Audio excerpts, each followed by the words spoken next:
اعوذ باللہ من الشیطان اللعین الرجیم بسم اللہ الرحمن الرحیم۔ توصیل مسائل۔ حضرت آیت اللہ العظمی آقای حاج سید علی حسینی سیستانی، صفحہ نمبر 398۔ کھانے پینے کی چیزوں کے احکام، مسئلہ نمبر 2633۔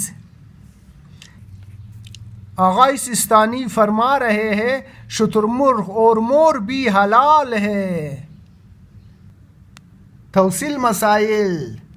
حاج شیخ محمد اسحاق فیاض، مسئلہ نمبر 551۔ چمگادڑ، مور اور نجاست خور جانور جس کا استبراء نہ ہوا ہو، شہد کی مکھی، مچھر، کوا اور ان جیسے پرندے کی تمام اقسام کا گوشت حرام ہے۔ شیخ فیاض صاحب نے مور کا گوشت حرام قرار دیا ہے اور آقای سیستانی صاحب مور کے گوشت کو حلال قرار دیا ہے۔ یہ کیسے ہو سکتا ہے کہ مور کا گوشت کچھ لوگوں کے لیے حلال ہوئے اور کچھ لوگوں کے لیے حرام ہوئے؟ یہ کیسے ہو سکتا ہے؟ اللہ نے سب کو عقل دیا ہے، میرے پیارے لوگ اپنی عقل سے کام لے۔ من لا یزر الفقی، جلد سیوم چارم، شیخ صدوق، فقہ معصومین علیہ السلام کے ارشادات کی روشنی میں، صفحہ نمبر 773۔ جانوروں کے گوشت میں حلال حرام، امام محمد باقر علیہ السلام کا فرمان ہے۔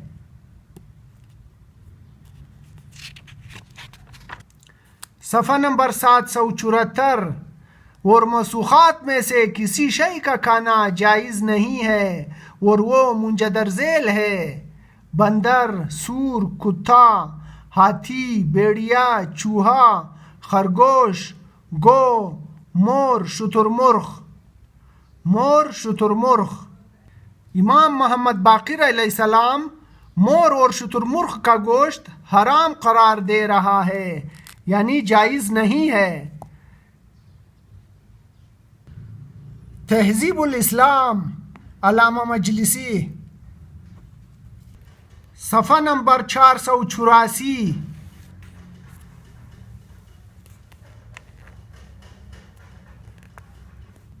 دوسری حدیث میں منقول ہے کہ لوگ حضرت امام رضا علیہ السلام کی خدمت میں بیٹھے ہوئے تھے اور مور کے حسن کی تعریف کر رہے تھے۔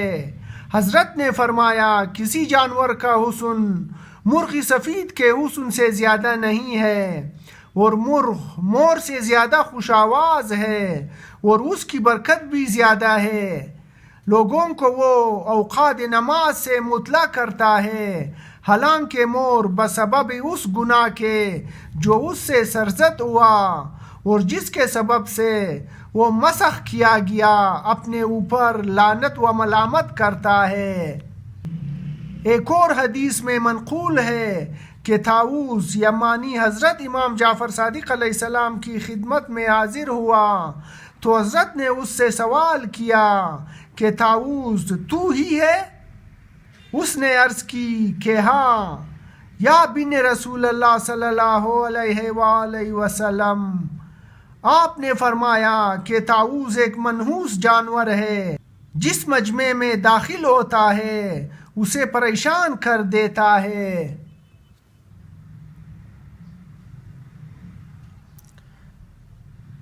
مشارق انوار الیقین فی اسرار امیر المومنین علیہ السلام،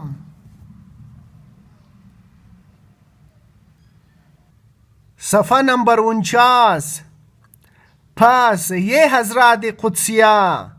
حضرات قدسیہ مینز معصومین علیہ السلام حلال و حرام کے فرامین جاری کرتے ہیں اور جو کچھ بھی یہ کرتے ہیں وہ وہی ہوتا ہے جو خود اللہ چاہتا ہے. بس یہی وہ سچا عقیدہ ہے. جو اس سے آگے پیچھے ہوگا وادی ہلاکت میں گرے گا. اس عقیدے کو اپنا لو. یہ چھپے ہوئے علم کے خزانے سے تمہیں دیا ہے. جو بھی معصومین علیہ السلام کے حلال کو حرام کر دے، حرام کو حلال کر دے، تو کیا ہوگا؟ جو اس سے آگے پیچھے ہوگا وادی ہلاکت میں گرے گا. جو معصومین علیہ السلام کے حلال کو حرام کر دے تو کیا ہوگا؟ وہ وادی ہلاکت میں گرے گا. چاہے جو بھی ہوئے، چاہے کوئی مجتہد ہوئے یا کوئی عالم دین ہوئے، تو وہ وادی ہلاکت میں گرے گا. اصول کافی جلد اول صفحہ نمبر 105 حدیث نمبر 9. جس نے قیاس پر عمل کیا وہ ہلاک ہو گیا.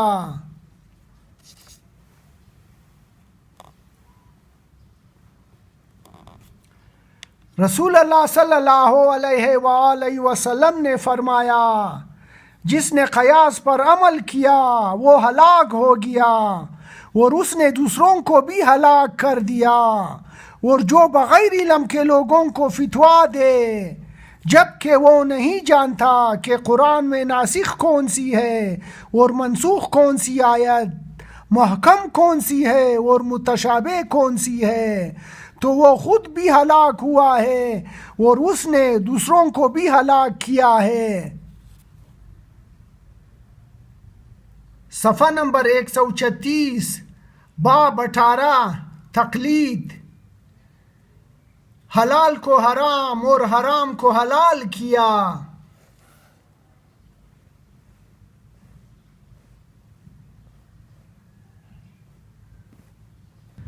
جناب ابو بصیر فرماتے ہیں کہ میں نے حضرت ابو عبداللہ علیہ السلام سے عرض کیا کہ اے فرزند رسول صلی اللہ علیہ وآلہ وسلم، خدا کے اس فرمان سے کیا مراد ہے جس میں اللہ نے فرمایا انہوں نے اللہ کو چھوڑ کر اپنے علماء اور راہبوں کو اپنا رب بنا لیا. آپ علیہ السلام نے فرمایا نصارہ کے علماء اور راہبوں نے نصارہ کو اپنی عبادت کی دعوت نہیں دی تھی ورنہ قبول نہ کرتے، لیکن علماء اور راہبوں اللہ کے حلال کو حرام کیا اور حرام کو حلال کیا اور انہوں نے اس میں ان کی اتباع کی. اتباع کی مطلب تقلید کی. پس اس لاشعوری طور پر انہوں نے علماء اور راہبوں کی عبادت کی.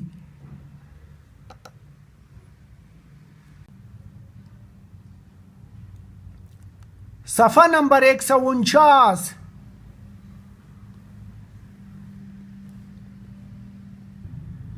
محمد صلی اللہ علیہ وآلہ وسلم کا حلال قیامت تک حلال رہے گا. جناب زرارہ بیان کرتے ہیں کہ میں نے حضرت ابو عبداللہ علیہ السلام سے حلال و حرام کے بارے میں سوال کیا. آپ علیہ السلام نے فرمایا محمد صلی اللہ علیہ وآلہ وسلم کا حلال کردہ قیامت تک حلال رہے گا اور آپ صلی اللہ علیہ وآلہ وسلم کا حرام کردہ قیامت تک حرام رہے گا. اور رسول خدا کے حکم کے علاوہ کوئی حکم نہیں ہے اور رسول اللہ صلی اللہ علیہ وآلہ وسلم کے بعد کوئی رسول نہیں آئے گا. حضرت امیر المومنین علی علیہ السلام فرماتے ہیں آپ کے بعد جس نے کوئی بدعت ایجاد کی اس نے سنت رسول خدا کو چھوڑ دیا. صفحہ نمبر 152 باب 20 ہر مسئلے میں کتاب خدا اور سنت کی طرف رجوع کرو. تمام حلال و حرام اور جس کی طرف لوگ محتاج ہے وہ سب کا ذکر کتاب خدا اور سنت رسول میں موجود ہے۔ حدیث نمبر 1، قرآن میں ہر چیز کا بیان ہے۔ جناب مرازیم نے حضرت امام صادق علیہ السلام سے نقل کیا ہے کہ آپ نے فرمایا اللہ تعالیٰ نے قرآن میں ہر چیز کو بیان کر دیا ہے، یہاں تک کہ جس چیز کا انسان محتاج تھا اس کو اس میں ذکر کر دیا ہے، حتیٰ کہ اب کوئی شخص یہ نہیں کر سکتا کہ وہ کہے اے کاش اس کا حکم قرآن میں آتا۔ اللہ نے اس کا حکم بھی ذکر کر دیا ہے۔